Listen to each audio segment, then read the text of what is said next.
ہر شخص کے حصے میں ہر شخص کے حصے میں میرے نبی پاک نے عزت لکھی. ہر شخص کے حصے میں رسول پاک نے وقار. رشتوں کو حضور نے اتنا مضبوط کر دیا, اتنا مضبوط کر دیا کہ رشتے رشتے نہیں درد بن گئے. ماں کا نام آتا ہے تو آنکھوں میں آنسو آ جاتے ہیں, ماں کا نام آتا ہے تو دل تڑپتا ہے نا یار.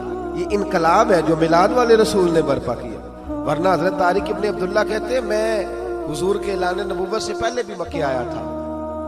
آپ فرماتے میں نے ایک بوڑھی عورت کو, ایک نوجوان کو گلے میں رسی ڈال کے گھسیٹ کے لے جاتے دیکھا تو میں نے اس سے کہا کہ یہ کیا کر رہے ہو, کون ہے یہ بی بی, کیا مسئلہ ہے؟ تو وہ کہنے لگا جی میری اماں ہے, بوڑھی ہو گئی ہے, کسی کام کی نہیں رہی تو بیچنے جا رہا ہوں. چلو کسی کے برتن جب مانجے گی تو میرے تو پاس کچھ نفع آئے گا نا بیچنے.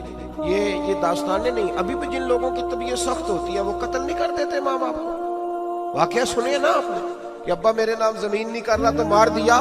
جب کلیجے سخت ہوتے ہیں تو کام ہو جاتا ہے.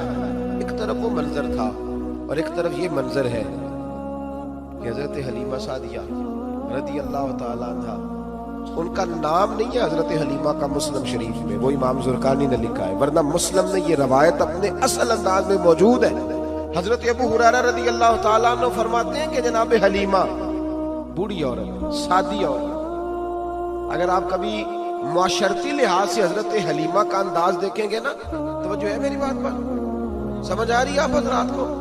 جو ہمارا معاشرتی ماحول ہے نا, معاشرتی ماحول, تو حضرت حلیمہ سعدیہ رضی اللہ تعالیٰ عنہ کی حیثیت آج کے معاشرے میں اگر دیکھی جائے تو ایک آیا, بچوں کو پالنے والی آیا نہیں ہوتی, وہ آیا تھی. اسکول میں ایک آیا ہوتی ہے, جب بچہ چھوٹے ہمارے پرائیویٹ سکولز میں بچے جاتے ہیں تو عورت سنبھالتی ہے, دودھ ڈال دیتی ہے, کئی دفعہ فیڈر بھی پلا دیتی ہے.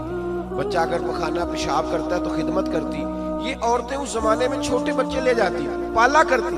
تو بتانا دائی کی, آیا کی, میں مثال دے رہا ہوں, اور نرس کی کیا حیثیت ہے معاشرے میں.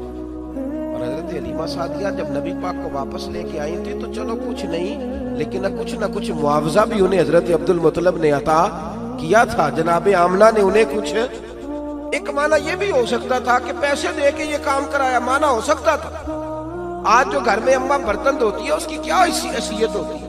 وہ تو بیچاری جن برتنوں کو دھو کے ہمیں دیتی ہے, بعد میں انہی برتنوں میں ہم انہیں کھانا کھانے کی اجازت نہیں دیتے. لیکن میرے رسول پاک نے رشتوں کو عزت دے دی, اس طرح کی عزت دی, اس طرح کی عزت دی کہ جناب حلیمہ مسجد نبوی کا دروازہ گزری ہی تھی کہ حضرت ابو ہریرہ فرماتے ہیں نبی پاک ممبر پر اٹھ کے کھڑے ہو گئے. رسول پاک کھڑے ہوئے, نبی پاک. میں کبھی کبھی یہ روایت دیکھتا ہوں تو میرا دل کرتا ہے میں اپنے آپ سے پوچھوں, میرا دل کرتا ہے میں اپنے یاروں دوستوں خطباء سے, واعظین سے, پیروں سے, مشائخ سے پوچھوں کہ تو بھی بتا, جب تو شاگردوں کو پڑھا رہا ہوتا ہے اور تیرے ابا جی آتے ہیں تو کبھی اٹھ کے کھڑا ہوا ہے؟ اپنے جیسے لوگوں سے, اچھے علماء کی بات نہیں کرتا, کبھی سوال کرو. یہ بڑا مشکل کام ہوتا ہے, بڑا مشکل. کہ عالم دین تقریر کر رہا, والد آ جائے, بندہ اٹھ کے کھڑا ہو. لیکن رسول پاک نے عزتیں دی, وقار دیا. جناب حلیمہ داخل ہوئی تو حضور منبر پہ کھڑے ہوئے اور اتنی تیزی سے حضور آگے بڑھے, اپنی چادر کو اتارا اور پھر میرے رسول نے زمین پہ بچھایا اور پھر حضرت حلیمہ سعدیہ بیٹھ گئی. اور جناب ابو ہریرہ فرماتے جتنی دیر نبی پاک ان کے سامنے بیٹھے رہے اتحیات کی حالت میں بیٹھے رہے. حضور نے رشتوں کو وہ وقار دیا, وہ حسن دیا کہ رشتے درد بن گئے ہیں. اب ماں کا نام دل میں بعد میں آتا ہے, زبان میں بعد میں آتا ہے, آنسو پہلے آتے ہیں. اب ماں کا رشتہ ایک وقار ہے, ایک حسن. الحاوی للفتاوی میں امام جلال الدین سیوطی رحمت اللہ لکھا ہے فتح مکہ کے بعد نا کمال ہو گیا. وَرَأَيْتَ النَّاسَ يَدْخُلُونَ فِي دِينِ اللَّهِ أَفْوَاجًا, فوجوں کی فوجیں دین میں آ گئی. ایک زمانہ تنہائیوں کا ہوتا ہے, ایک عروج کا ہوتا ہے. عروج کے زمانے میں بڑے تعلق, بڑے رش, بڑی باتیں. اب حال یہ تھا فتح مکہ کے بعد کہ پہلے تو ایک آدھ آدمی کلمہ پڑھتا تھا, فوجوں کی فوجیں آتی. ایک دن نبی پاک نماز پڑھانے آئے مسجد میں. میرے نبی پاک صلی اللہ علیہ وسلم نے مسجد میں آئے تو مسجد کھچا کھچ بھری ہوئی, گلیاں بھی بھری, 10,000 کے قریب لوگ مدینے میں جمع حضور کے پیچھے نماز پڑھنے کے لیے. پڑھیے صلی اللہ علیہ وسلم.